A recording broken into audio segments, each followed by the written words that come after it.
Welcome to 5% Radio, where it's all about learning like no one else today so you can live like no one else tomorrow. Please be sure to share and subscribe.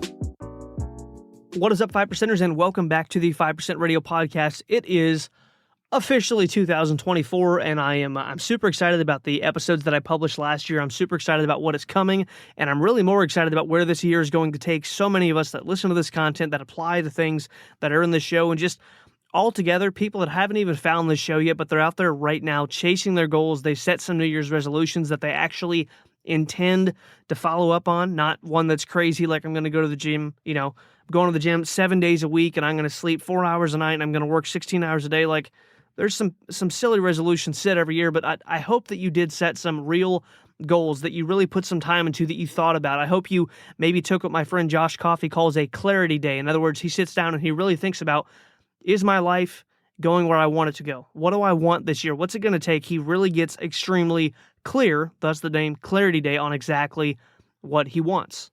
So maybe you set some goals this year and you're looking for, man, I just need that little bit of edge. I really think this episode number 52 in this podcast is going to help bring some things to light that are going to give you just a little oomph, just a little push of what you need to hit those goals. So with that being said, let's talk about all the proof you need to believe in visualization, and let's get things kicked off with a couple different quotes. First quote is by Grant Cardone. He says this: as long as you're alive, you will either live to accomplish your own goals and dreams or be used as a resource, ouch, to accomplish someone else's. Bo Bennett said visualization is daydreaming with a purpose. Harvey McKay said, I believe that visualization is one of the most powerful means of achieving personal goals.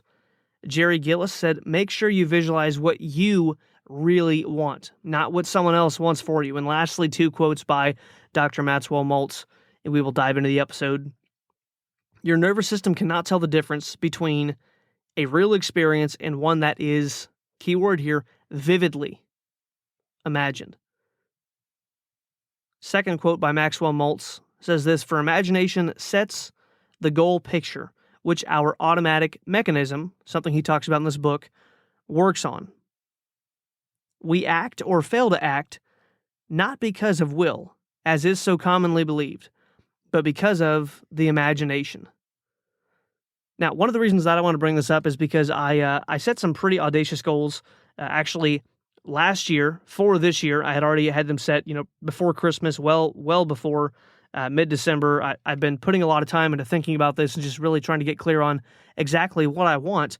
Done a couple things already. Number one, I've kind of put some things in place that I talked about in the last couple episodes, where I'm listening to very specific things every single night as I fall asleep. That's going super well. I can already tell a difference in just how my brain feels every day when I wake up. And then also, I wake up every single day and I have a little photo album on my phone where the first thing that I see is my goals. The second thing that I see is all my previous victories. And this is something that Maxwell Matlz talks about. I believe it's in chapter 2 or chapter 3 of his book, Psycho-Cybernetics. And I'm going to mention that book a lot today, but I'm actually going to be reading some excerpts out of a different book called Resolved by Orrin Woodward. So I'll be reading two excerpts that really prove the power of visualization. I love the way that he worded it. The stories that he uses are just absolutely perfect. And I'm like, you know what? I'm just going to read those straight out of the book. So if you're impressed with the two stories that I share, they're not my own. They're not from my writing. They are from this book, Resolved, that I mentioned before on the show. If you've not checked out that book, I would highly recommend it. It's called Resolved: 13 Resolutions for Life by Orrin Woodward, and it's a top 100 leadership selection book, hands down. It's phenomenal. But anyway, one of the things that Maxwell Matlz talks about is reliving your past victories. Now, this sounds super corny, but actually going through and looking at all the things you've already accomplished, all the things that would suggest that you can do what you are setting out to do. So, for example, if you've ran a half marathon, that is evidence in your brain that says, you know what, I ran a half, I can run a full. That's good evidence. If you've driven on your own with nothing but your phone and yourself and your car, just you, no one with you, and you drove across the country, that's probably good evidence that you can look back on and say, you know what, I can probably take a road trip that's going to be 3 weeks long by myself, and I'll be fine. Now, I'm not giving direct advice. I don't recommend that. That's not good counsel. You should probably go with someone. But I have had friends that took trips on their own, and it builds a certain amount of confidence. So when they have to drive somewhere next time, they're like, oh yeah, I drove from, Ohio to Wyoming. Like I'll be totally fine. But one of the things that I really want to talk about here is visualization, why it's important. And here in front of me, I'm looking at a card that I just went and got laminated today. I took a business card, just a blank business card. You can buy these on Amazon. And this is something that Bob Proctor, when he was still alive, talked about a lot. But he talks about goal cards, writing exactly what you want on a card, carrying it in your pocket everywhere you go, and then thinking about it and pulling that out all the time and looking at it. Specific goal, it's measurable, it has a date when you will accomplish it by, and then I put a quote on the back. So for my exact goal, I've got the date. I've got January 1st, 2025, which that sounds like it's a far ways away, but it's really not. Today I'm recording this. It's January 4th, and it's not going to be very long. And I'm going to have a second kid here due, I believe it's April 25th. Another little boy that my wife and I are currently pregnant with. Well, she's pregnant. I told her I'd carry the next one. She's carrying this one. So far it seems like she's carried every kid we have. But, eventually maybe I'll pull some weight there. But so my wife's pregnant again. So April, we're going to have another kid. And I can tell you that the past 2 years of our first little guy have just gone by like that. Just absolutely flying. He's going to be 2 in March. Right now it's January. That'll be here before we know it. So I've got a goal set, and it's set 12 months out. Okay? Just about 12 months out, January 1st, 2025. I've got the exact size business that I need, meaning, here's the framework that I'll need to do XYZ revenue. I've got that written down, and I've got the number that I want in the bank. I've got those 3 numbers on the card. No one else knows what they mean besides my wife and I. If anyone looked at the card, they'd be like, I have no clue what the heck that's for, but it's weird that he carries a laminated card in his pocket everywhere he goes. So if you see me somewhere other than the gym, I promise you I will have the card. So I have this card all the time. And then on the back of the card, I have this quote by Napoleon Hill. He says, whatever the mind of man can conceive and believe, it can achieve. And then I have believe and succeed at the bottom of the card. And I'll tell you that I began doing this when I still work for someone else. I began carrying around a card with my written goal on the card. And here's essentially what I had written on the first card. I wanted to be debt-free.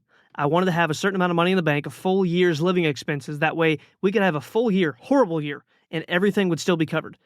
And I wanted to work for myself. I want to be debt-free. I want to work for myself, and I want to have this number in the bank. I carried that card around, looked at it, talked about it to my wife, thought about it all the time, every single day, visualized what that would feel like, everything, all the time. And guess what? Hit it. Because I thought about it every single day. So I've gone back to this harder than ever in so many different ways. And I want to talk to you about visualization. I'm going to share 2 stories with you now. The first one about a man named Nick Sitzman. So I'm going to go ahead and open up to the visualization chapter in Orrin Woodward's book, and we are going to dive into the first story. Here we go, page 101 in the vision chapter on Orrin Woodward's book, Resolved. Again, if you have not checked out the book, if you are a reader or if you're looking to become a reader, I highly, highly, highly, highly recommend this book. Author Jack Canfield shared another tragic example of the civil war between the ant mind and the elephant mind, referring to the conscious mind and the subconscious mind. I'll do an episode or a series of episodes on that later on in the show. In the story of Nick Sitzman, a young railroad yardman who was accidentally locked in a refrigerator boxcar after the rest of the crew had gone home. Here's the story. He banged and shouted until his fists were bloody, and his voice was hoarse, but no one heard him. With his knowledge of the numbers and the facts, quote-unquote, he predicted the temperature to be 0 degrees. Nick's thought was, if I can't get out, I'll freeze to death. Wanting to let his wife and family know exactly what had happened to him, Nick found the knife and began to etch words on the wooden floor. He wrote, quote, "It's so cold. My body is getting numb. If I could just go to sleep. These may be my last words." End quote. The next morning, the crew slid open the heavy doors of the boxcar and found Nick dead. An autopsy revealed that every physical sign indicated that he had frozen to death, and yet the refrigeration unit of the car was inoperative, and the temperature inside indicated 55 degrees Fahrenheit. Nick had killed himself by the power of his thoughts. Now, I'm sure there are those of you out there that are like, you know what, Jesse, I'm too sexy for my shirt. I don't believe that. It's a bunch of hogwash. There's no way. Well, okay, just wait for this next story then and see if you believe it then. This next story is about a man named Peter Vidmeyer, who was an Olympic gymnast. So let's dive into that one. Peter Vidmeyer shared how he used his creative imagination at the end of his practice to win a gold medal. Here's Peter talking. I'd say, okay, Tim, let's imagine it's the men's gymnastics finals at the Olympic Games. The United States team is on its last event of the night, which just happens to be the high bar. The last two guys up for the United States are Tim Daggett and Peter Vidmeyer. Our team is neck and neck with the People's Republic of China, the reigning world champions, and we have to perform our routines perfectly to win the Olympic team gold medal. Still Peter Vidmeyer talking. We'd close our eyes, and in this empty gym, at the end of a long day, we'd visualize an Olympic arena with 13,000 people in the seats and another 200 million watching live on television. Then we'd practice our routines. Tim would shout, "Green light," and I'd look at the superior judge, who was usually our coach, Mako. I'd raise my hand, and he'd raise his right back. Then I'd turn, face the bar, grab hold, and begin my routine. Well, a funny thing happened on July 31st, 1984. You could look this up, guys. It was the Olympic Games men's gymnastics team finals in Pauley Pavilion on the UCLA campus. It's where John Wooden coached, by the way. You'll hear me talk about him a decent amount on the show. I've probably already talked about him quite a bit. But he was the most winning coach in basketball history ever.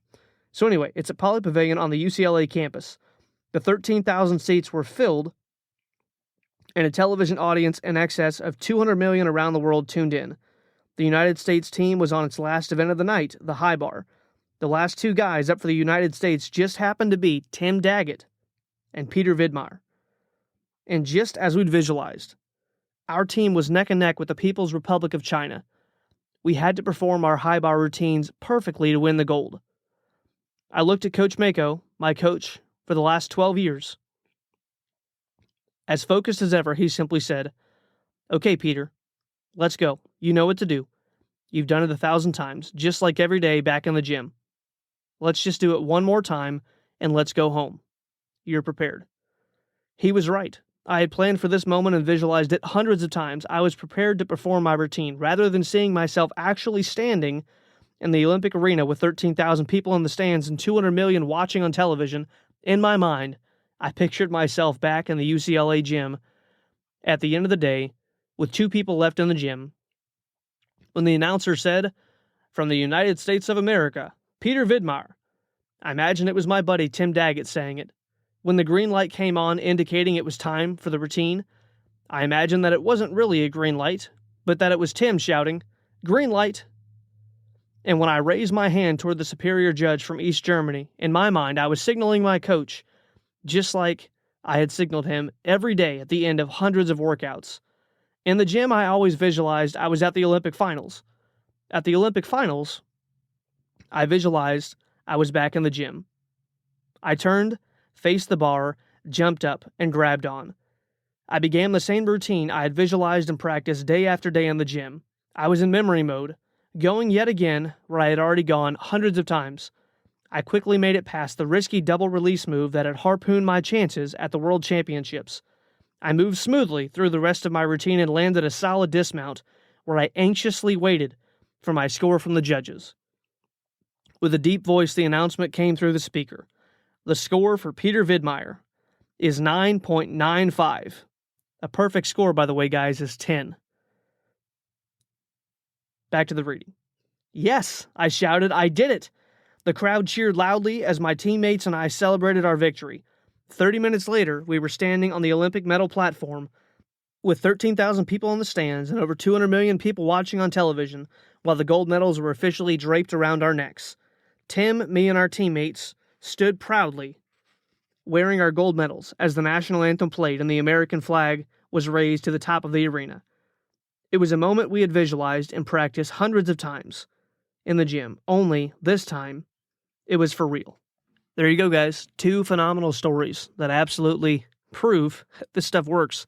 And I can't tell you how many other people that I've heard talk about visualizing. And I'm not just saying like, oh yeah, I imagined it a little bit. I thought about it sometimes. I mean, like, really taking the time. So here's, I'm going to open up a little bit and share kind of what my routine is like, what it was like before, when I actually intentionally visualized, and what I'm doing now. So previously I had set a business goal. This was quite a while back.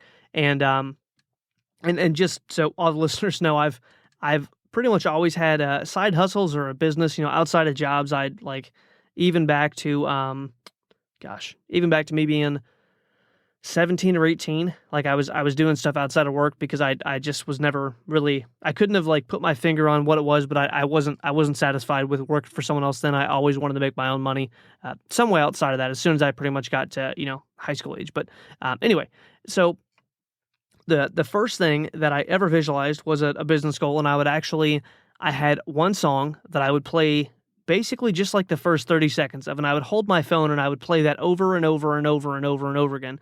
And what the goal was me actually being recognized at an event, and I would literally go to the extent of exactly what that would feel like, walking into the room, what it would feel like to walk on the stage, what it would feel like to speak, all that kind of stuff. Everything about it I visualized over and over and over and over and over, and I would do this AM and PM, because that's one of the things about your subconscious mind is it's extremely, we'll say like undefended will be a good term. Vulnerable sounds like negative connotation, but it's very open to suggestion. We'll say that's a better way to put it. It's open to suggestion a lot in the morning, like first thing, and then right before bed. That's why if you've ever, it cracks me up when people just watch absolute garbage before they go to bed, because I'm like, you're putting that basically straight into your brain, like unfiltered. It doesn't get to filter through your conscious brain. You're not thinking about what's going on.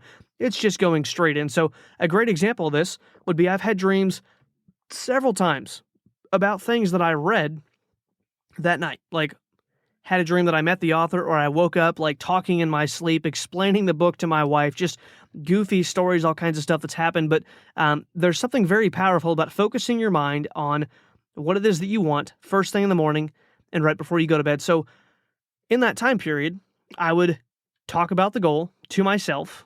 I don't talk to myself. That's crazy. Well, if you didn't say that out loud, you're talking to yourself. So you're right. It's crazy. But I would talk about the goal to myself. I would think about the goal all the time. Then in the morning, before I went to work, because I think I was either working construction or call center at this time. Go back to the episode where I talked about, all the different jobs that I've had. But this was back in like 2017 that I was doing this. But so I think I was doing roofing then. I think that's what it was, which was horrible. It was either roofing or customer service work in a call center, taking hundreds of calls a day sometimes.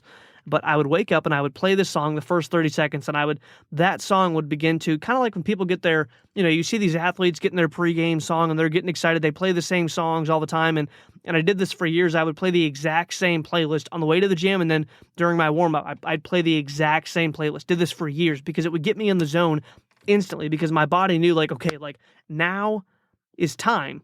Like he plays this song and this happens. So kind of like, you can, when your dog hears their food hitting the dish, like they're conditioned, like, oh, and they run over. Like you could drop 2 pieces of food in their metal bowl. It's not even really dinner time. They hear that and they're like, dude, game on. Like, I'm ready to roll. Let's go. So I would play the same song and I would close my eyes.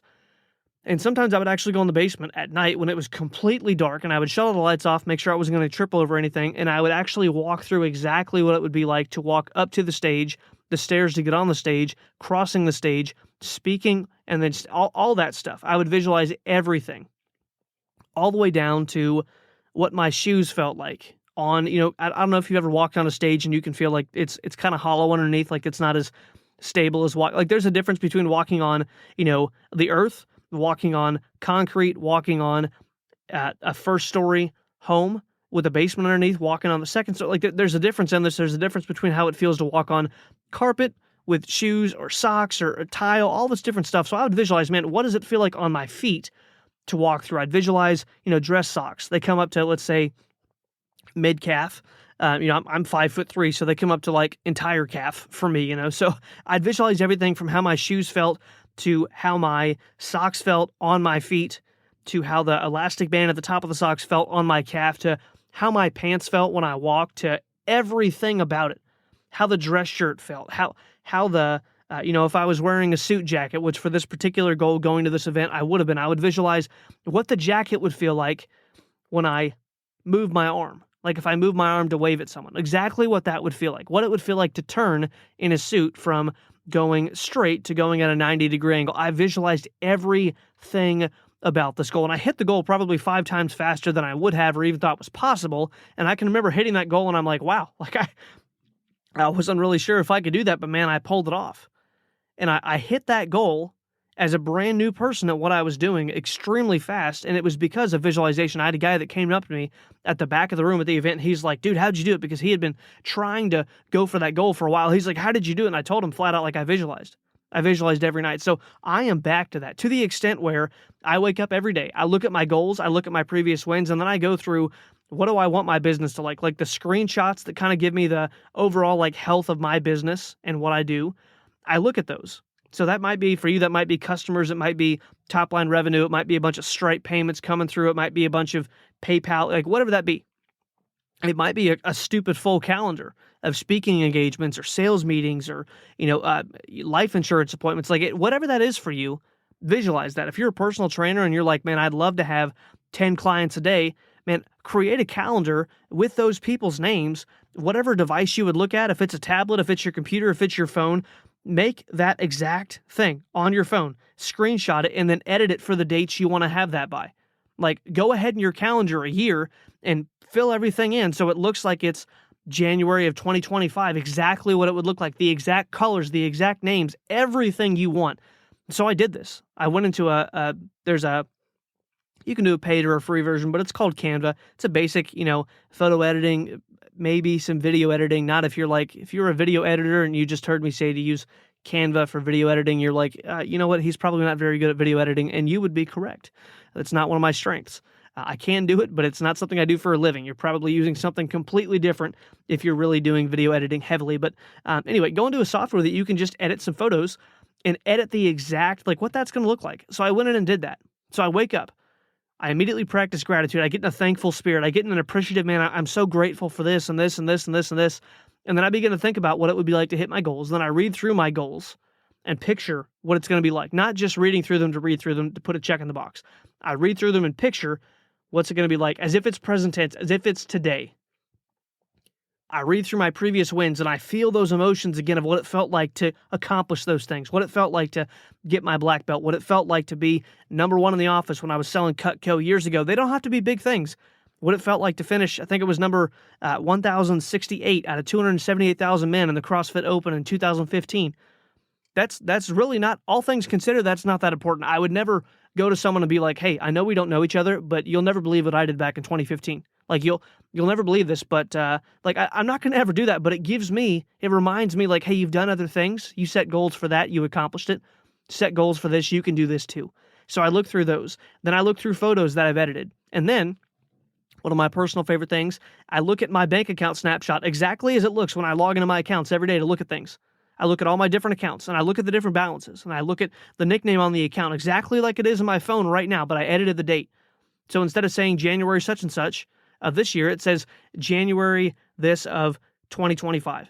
Or it says last login December 28th of 2024. So like it'd be me hitting the goal just before the first, because I don't want to hit the goal on the first. I want to hit it right before. So I'm visualizing that every day. And I'm visualizing, I look at my bank account and I look at the 2 years of living expenses in a separate account other than any other savings, just on its own. I look at that every single day and I edit it so it looks like the exact balance that I need with the exact date on there. It looks exactly like if I were to log into my bank app where we keep our savings. It looks exactly like it. And then again, I look at my wins and I look at my goals, and then and only then do I get out of bed. And then in the evenings, I do something crazy.